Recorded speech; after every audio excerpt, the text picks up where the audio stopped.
Since March, going into now, we're looking at November of 2020. The amount of purchasing online has increased 42%. Oh, wow. Largest increase of all time, ever. Mm-hmm. People can say, well, when it goes back to normal, that'll drop 42%. I don't think so. Welcome back to another episode of Engati CX. I'm your host Aish, and today we have a CX expert with us on the show. But before I introduce you to our incredible guest, allow me to introduce you to the magic of Engati. Engati is the world's leading multilingual no-code digital CX platform, available across 14 channels with 45,000 solutions, created across 186 countries in every domain and use case. Engati has also been recognized as a top platform by Inc.com, TechWorld, CIO, and many others. We run the Engati blog, video channel, and the Engati CX podcast, receiving upwards of 400,000 visitors annually. And now for our guest. Jim Rembach is the editor-in-chief of the CX Global Media. He is a certified pitching coach and equips people with the skills to build stronger teams and organizations to drive success without the risk of failure and long learning curves. His passions have led him to learn, share, and coach, and now he's currently hosting 3 podcasts, 3 virtual learning academies, 2 publications, and a digital business development agency. So welcome to the show, Jim. We're thrilled to have you. Thanks for allowing me to spend some time with you and share. I always appreciate that opportunity whenever it comes, so thank you. Cool. So before we dive into our interview with Jim, don't forget to subscribe to Engati and tap the bell icon to get access to exclusive content from thought leaders from around the globe. So let's jump off with our first question. Can you tell us about virtual learning academies? Well, for me, when I start thinking about how we have to learn today, and so when I started building all of my academies and all the planning process, it was, pre-COVID. And when you look at how we need to capture and develop ourselves, that can come at any time. Mm-hmm.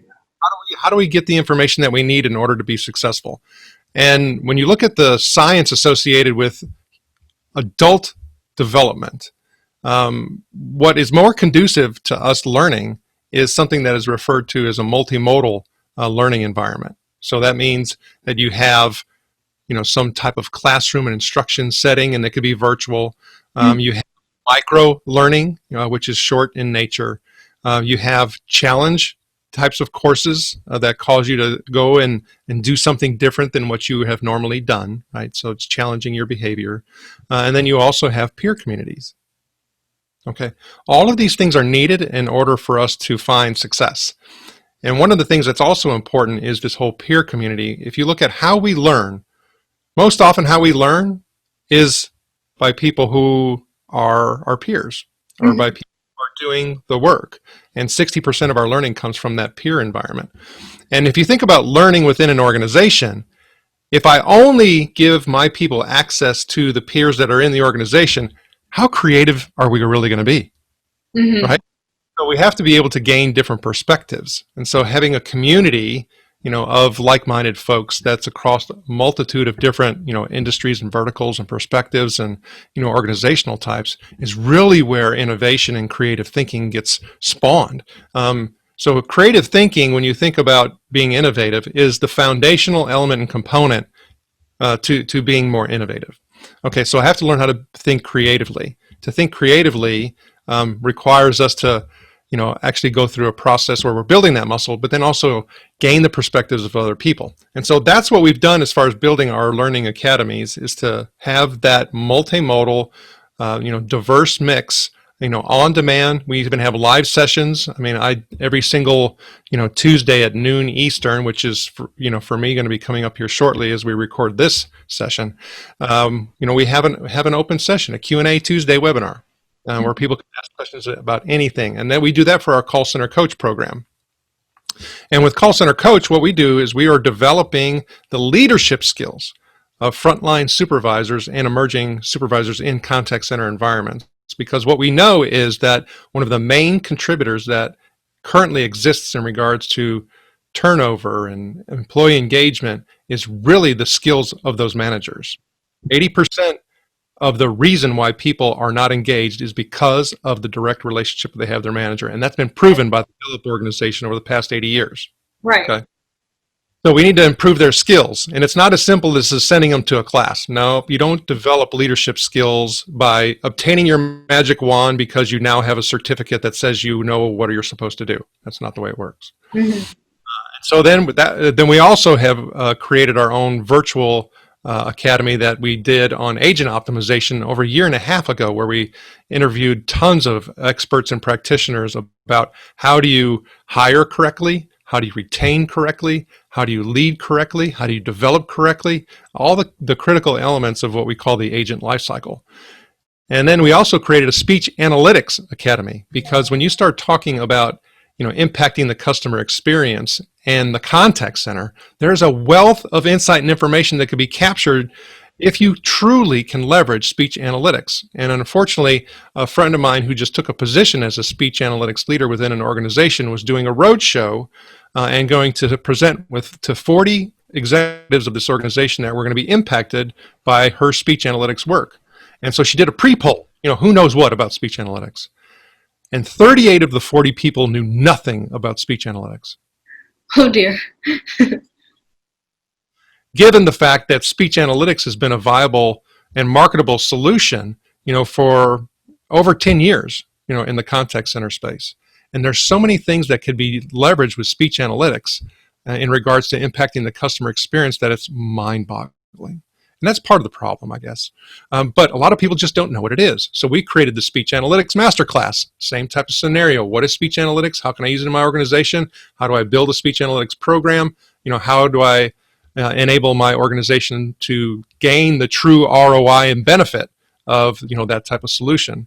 I've also done research on artificial intelligence for knowledge management, for agent assistant support, the different types of chatbot technologies that are out there. And we pull all of that insight into our academies as well. So there are several different ways that people can learn through CX Global Media, Call Center Coach, Speech Analytics Masterclass, the Contact Center Virtual Summit. And those properties are just going to continue to grow over time because, now with this whole COVID thing and a lot of people being forced to be in a remote, we have to rethink learning. For sure. I feel like in a way you're kind of following the virtual academies that you've set up are kind of following a closed loop system, like a closed loop voice of the customer system where feedback is being collected, information is being collected, and it's sort of being implemented immediately. Would you agree with this? Well, I would dare to say, to me, when you say that, the thing that comes in my mind is that we're really talking about being more customer centric, right? How do you go about doing that? And there's a multifaceted approach to being more customer centric. And over the past 20 years, I've seen a couple things kind of merge together. So the contact center oftentimes had been seen as back office and a necessity. And we've always fought in the contact center space about the value of the contact center. And if we think about the whole customer retention piece, I mean, we intuitively know that, the people who are in the contact center space, but we often had a hard time, selling that concept to some of the C-suite people who were looking at budgets and line items and things like that. And when you look at customer experience, people started understanding that, hey, we need to focus in on retention, not just acquisition. We need to talk about client success and customer success, and we need to talk about referrals, and all of those things are necessary. And so that valuation and those models started coming in up at the C level. And so that's, hey, we need to look at this customer experience thing. Well, that's across a multitude of verticals and within an organization. So, heck, I have fulfillment, manufacturing. I've got all these different, departmental areas that are part of the customer experience. And there's about 4 different models that organizations deploy in regards to being more customer centric and having customer experience management strategies and practices. And we don't need to get into that. That gets, quite complicated in regards to organizational structure and strategies. But point being is they started seeing the importance of this. Well, so the value of the contact center has been slowly gaining, over the course of the past 5 years. And with this whole COVID thing, it now flipped it into overdrive. So let me give you a statistic to me that I think is, for all of us, we need to pay some massive attention to. And that is, since March, going into now, we're looking at November of 2020, the amount of purchasing online has increased 42%. Oh, wow. Largest increase of all time, ever. Mm-hmm. People can say, well, when it goes back to normal, that'll drop 42%. I don't think so. We have modified Me, behavior. me neither. We've modified our behavior. We Mhm. now do it differently and have been doing it long enough that we've created new habits. Exactly. And these new habits is what we have to think about and consider. So you can look at that in a lot of different industries and verticals and say, okay, how are they going to be impacted under these new behaviors? You can call it new reality, you can call it whatever you want, but these are new behaviors. And so that whole customer centric and customer centricity model and those journey maps you may have created in the past and understanding customer expectations and your personas, guess what? Start over again. It's all changed. Mm-hmm.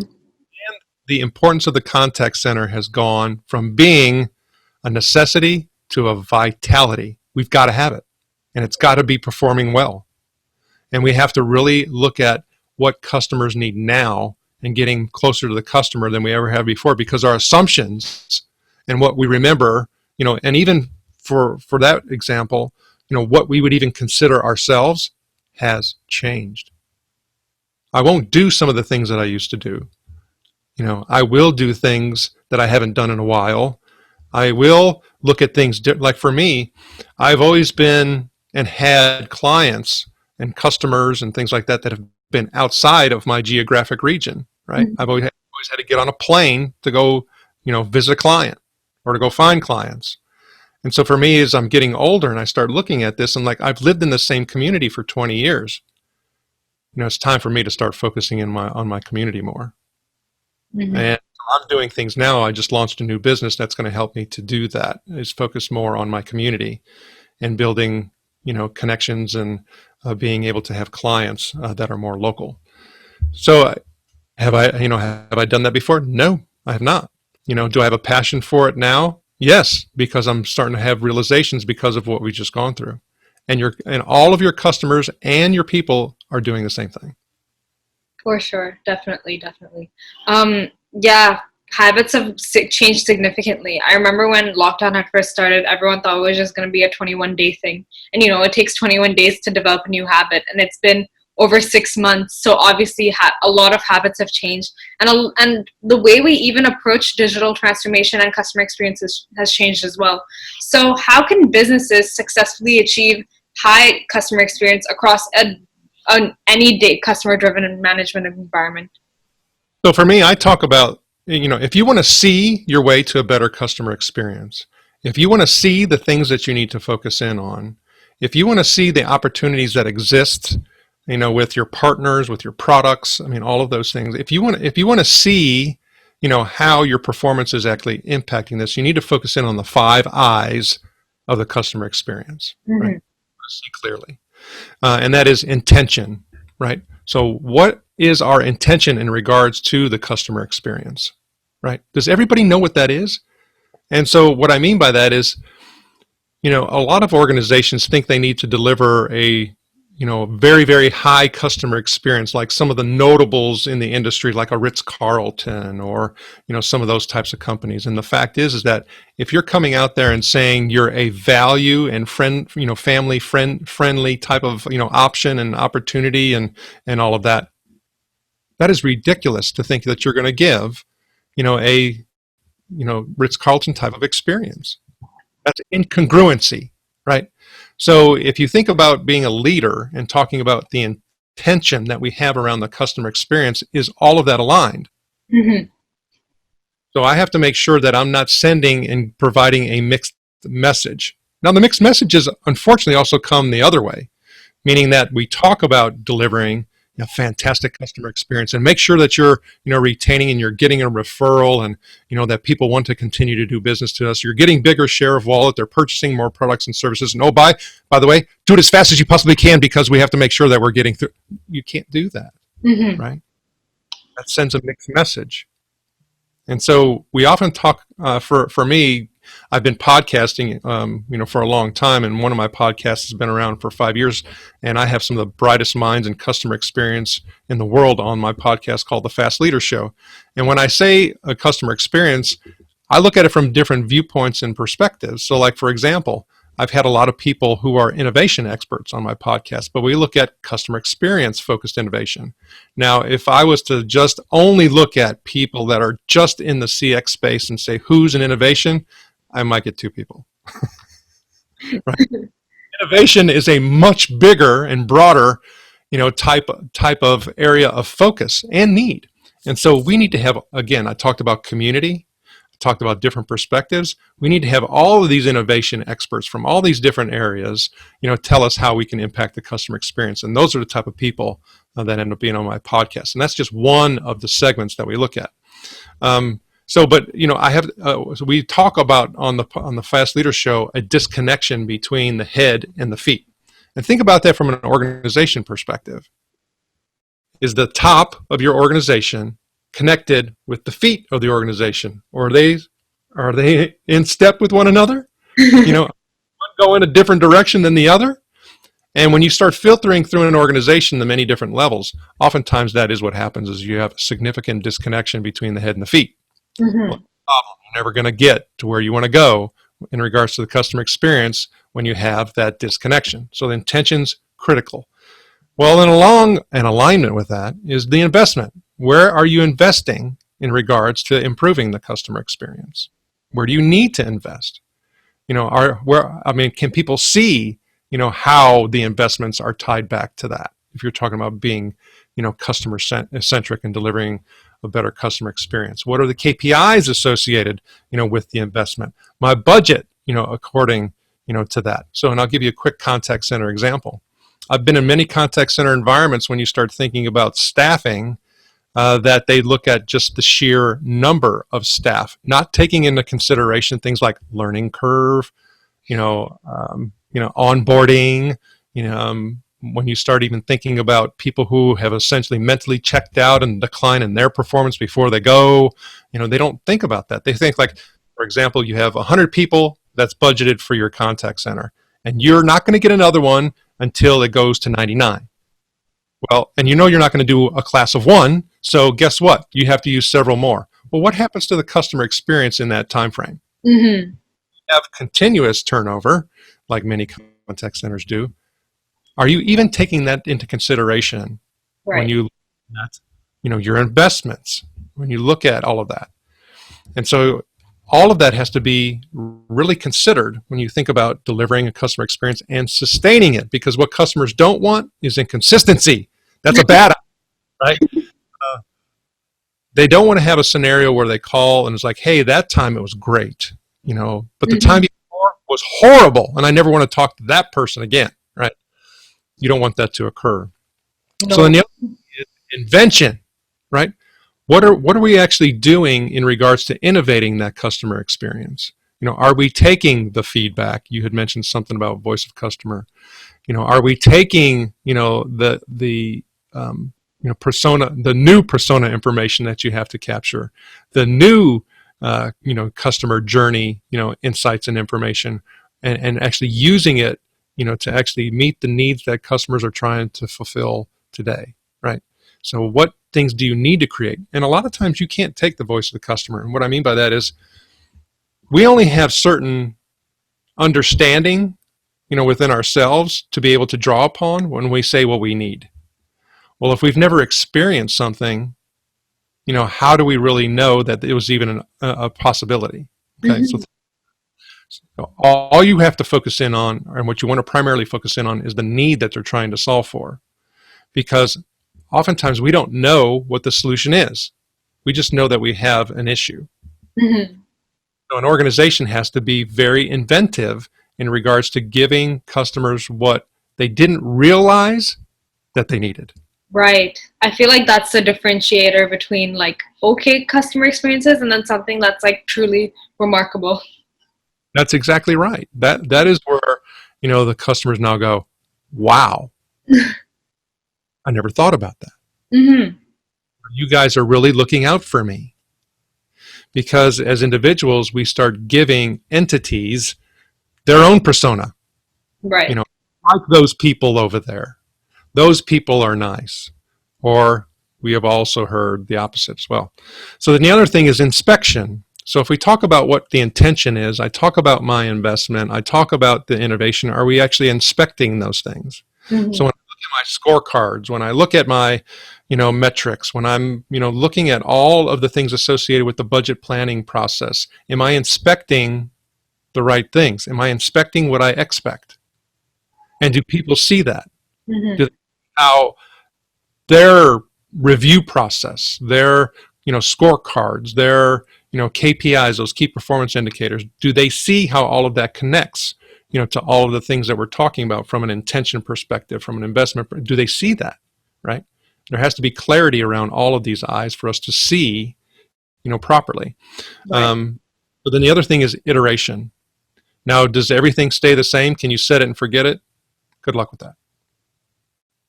I don't think in 2019 we ever foresaw what was going to happen in 2020, right? If you didn't iterate, guess what? You're probably, unemployed, your company's probably shut down, and you're looking for your next opportunity. And the same thing applies from an individual perspective.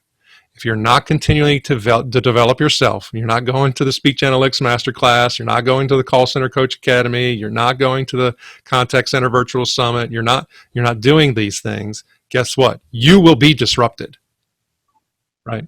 And when you're the one who gets disrupted, that's never comfortable. Mm-hmm. You want to be on the proactive end of that. Right. And you always want to pay yourself first. Be selfish. And what I mean by that is you need to invest in your own education if nobody is doing it for you. So true.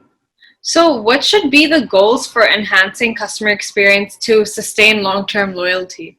You mentioned a little bit about about being proactive and delivering an experience that not delivering an experience, but sort of expecting the problem and then sort of solving the problem before the customer even realizes. So do you think that plays a role in loyalty? Are there any other factors that come into play? There's a multitude of factors, and make sure you connect with me on LinkedIn, because a lot of these things I put on, posts and articles like that, and it's a bit, as far as globally is concerned, it's a great place for us to stay connected and you get these insights, because it's not just my insights. Remember, I have all these experts who I'm interviewing, and I share, and for me, just to kind of give you some perspective, I have been podcasting for more than 5 years. Mm-hmm. However, I haven't been on many podcasts because it's taken me a long time for me to actually have the spotlight on me, because I always want to put it on other people. So I'm focused on other people and promoting, their insight and information. And a lot of the things that I now have formulated have come from this wealth of learning that I received by doing these podcasts. I mean, it's an education that's priceless. I can't write a check or give enough money in order to put a value on it. So connect with me. I'll share with that. Okay. So there's many different ways when you start talking about and answering that particular question. It comes in the face of people. It comes in the areas of customer. It comes in the area of technologies. I mean, there's a lot of ways that we can talk about value, but I think ultimately it goes back to using that framework of those 5 eyes so that we can see where we need to focus, where we need to put attention, and yes, it's all pun intended, because I want right? I want you to remember it. The 5 eyes of customer experience. If you can't see these eyes, guess what? You won't be around. You just won't. And so what do you need to do? And just to kind of step back and answer the question as you asked it, is to be just a little bit better than everyone else. And that's in your category. Because again, start competing with Ritz-Carlton and you're not Ritz-Carlton, good luck with that. Mm-hmm. You're not going to see clearly. Your people are not going to see clearly. You're going to have a disconnection between your head and your feet. You're going to have turnover problems in both customers and employees. you're not going to lead success by doing that. And so you may say, well, I'm in an organization that has that problem. Well, don't let it be your team, right? You can correct it. You're the one that'll survive. Pay yourself first, gain your learning. And if the company doesn't correct itself, then you can say, see ya, I'm going to an organization that's more aligned. Mm-hmm. How do we prevent that? And how do we build loyalty? Build loyalty from a customer perspective or within an organization? Within a customer perspective. So building loyalty is personal. I mean, it absolutely is. And I think when you start looking at personal, the whole issue that we have with it is the scale component, right? How do we have differentiated experiences that are personal and connect when we have to connect with, hundreds and thousands, maybe 10,000s in a day, right? Depending on the size of the organization. And for me, it's going back to still those 5 eyes. I have to give more attention to that customer need than I ever would have before. And the larger the organization and the smaller the organization, the more vital that is. Now you say, well, how come I didn't mention the middle guys? The middle guys have a little bit of a buffer, right? Mm-hmm. Meaning that they could be a little bit less in performance, but if they want to grow, they can't do that. So you have to really look at what you're attempting to do, what your intention is, right? It all starts with intention, and what do you mean by intention, right? Well, we say, mission statements, purpose, and, all of those, things that we hear that become mainstream, but it's really that. It's the intention, and telling that to people. So if I'm a leader and I have a team, heck, even if you're peers, even upward. I mean, if you're not coaching and managing upward, that's a problem, right? You're not going to have as good a relationship with your boss. And so you need to convey, well, my intent is, this. And that's important to actually preempt anything that you're going to say with that. Because otherwise people start drawing their own conclusions about your intention, Mm-hmm. right? And then for you to be trusted, you have to be congruent with what you said your intention was, right? Right. So if people call you on it, you need to be able to take that feedback and say, help me understand why you see it differently, because we have different, perspectives, right?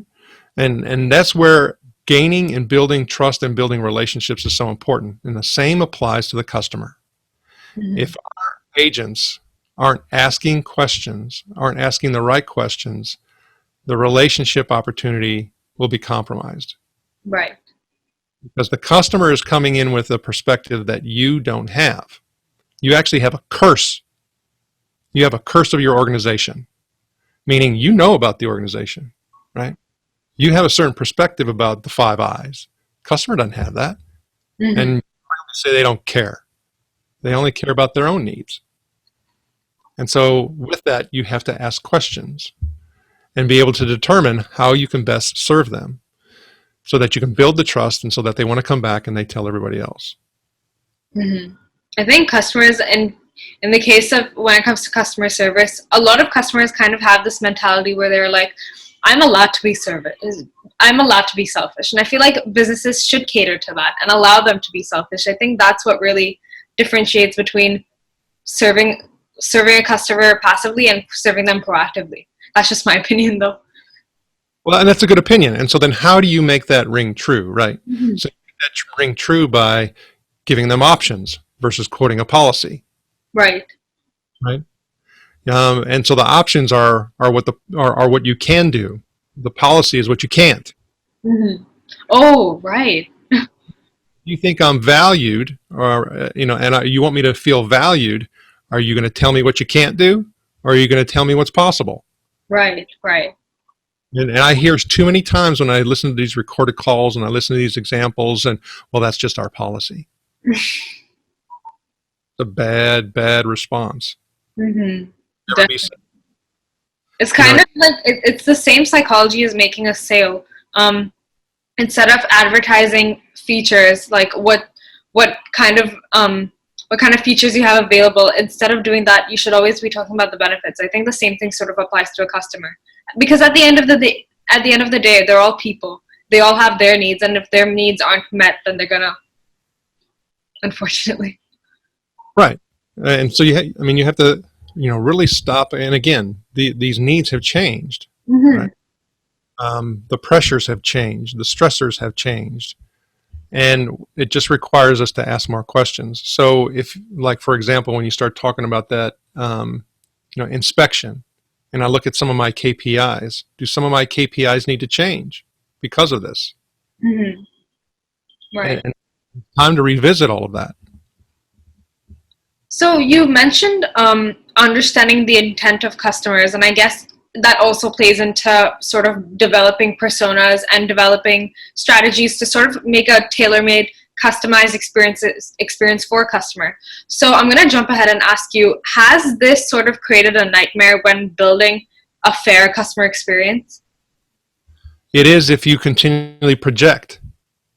It goes back to what I was mentioning before. If you want me to feel valued, you need to help me understand that you are, seeking my needs, my desires, my wants by inquisition, by inquiring, those types of things, and then therefore sending me down the proper path and not wasting my time.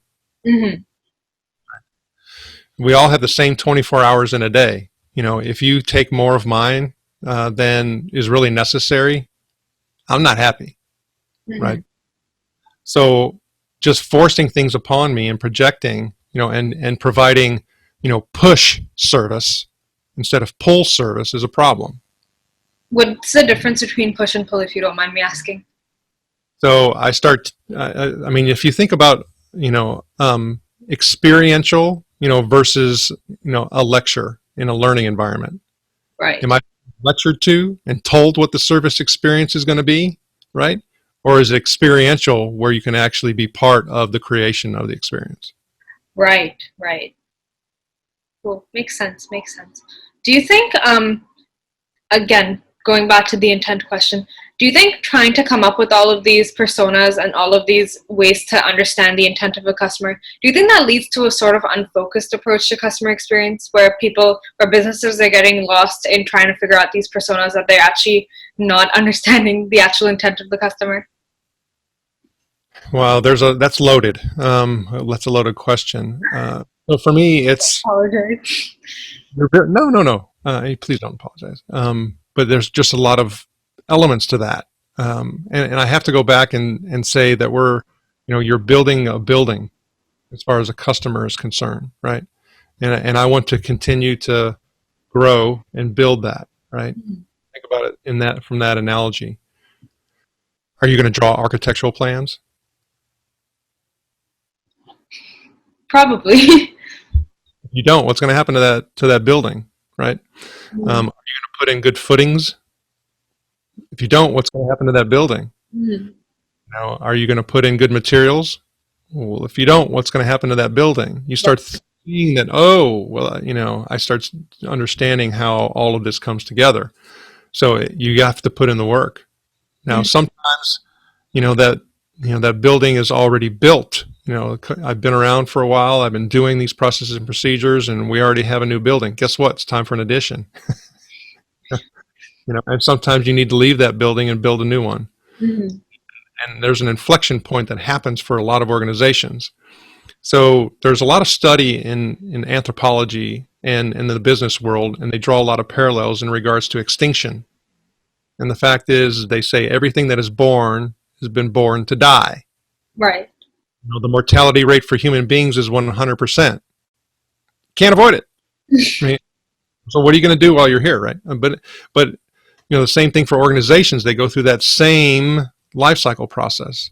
If you look at the organizations, at least here in the States, some of the S&P 500, how many of those companies that were on that list in 1980 are still on that list? Mhm. There's inflection points and there's times to pivot, and this has been a forced inflection point. It's been a forced pivot point, and your building may have already been built. You may have been doing all those things. However, it's time to really step back and draw new plans. Mhm. Others are requiring it. It's whether or not you do it. Mhm. Cool. Thank you so much for sharing that. And then you mentioned your third eye, which was inventiveness. So I wanted to know, what's the role of digital in improving customer experience? To what extent should we try to replace the human customer experience with the digital one? Well, this goes back to understanding the customer journey and the customer persona. So, in other words, I don't want to digitize and dehumanize something that is high value. Hmm. Okay, so, well, how do I identify that? Well, that part of that is just going through the process, building the plans, and then testing the plans, and then going to the last I, which is iteration, Hmm. right? So you have to experiment. You can't create it and walk away from it. So if I think about, for example, just like an onboarding process, well, for many organizations, if you look at the onboarding process, you could say, oh man, we can automate this whole thing. Customers go through the purchase process and boom, then they have all that they need and great. And then they start looking at their 90-day retention rates. It's like, whoa, we were retaining, 85%. Now it's 60. Hmm. Because you didn't make a personal connection. Right. Because the reality is that a machine still can't do that, and it won't for an extremely long period of time. Hmm. Because we have a multitude of different perspectives. And if you're a global organization, times 100. I mean, to grow.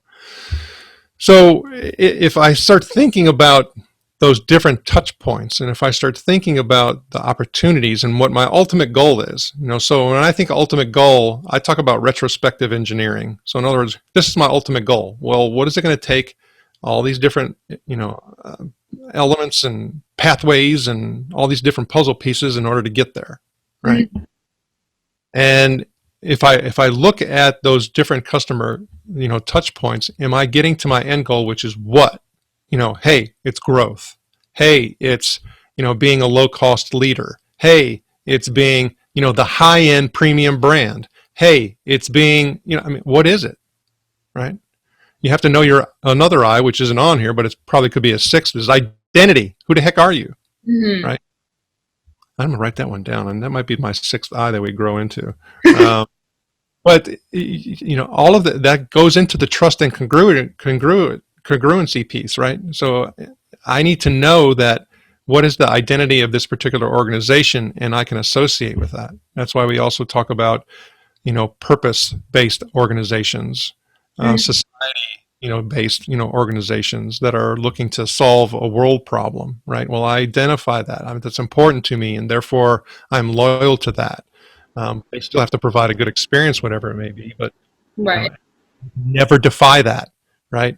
So, I mean, if you, hey, I'm an ASPCA and I'm concerned about animal health, and then you find out I'm doing something that is contributing to animal death, I'm done for, right? Oh That's dear. that would be game over. Hmm. Um, again, what is my end goal and how do I get there? And at what point can I automate and what point should I never automate?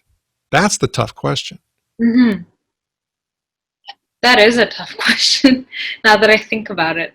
So thank you so much, Jim. That was a really great answer to a really complicated question, actually. So, are there any thoughts you'd like to leave with our audience before we end this interview? Well, I mean, first thing, as I mentioned, connect with me on LinkedIn because I love to share, and there's a lot of opportunities for us to share, some of this new information that's associated with the customer experience, given our new behaviors, and then also pay yourself first, right? Pay yourself first. That means pay yourself first in learning and understanding. Right. Uh, Pay yourself first is thinking about what your next opportunity is. Invest in that. Pay yourself first. Always pay yourself first.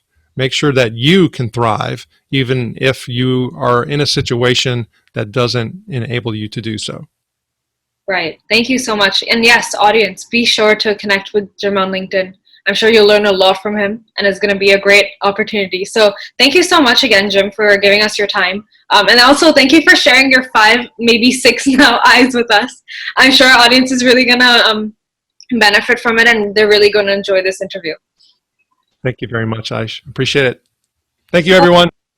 we'll be back with a new episode with a brand new expert soon. So stay tuned, and we'll see you around for the next one.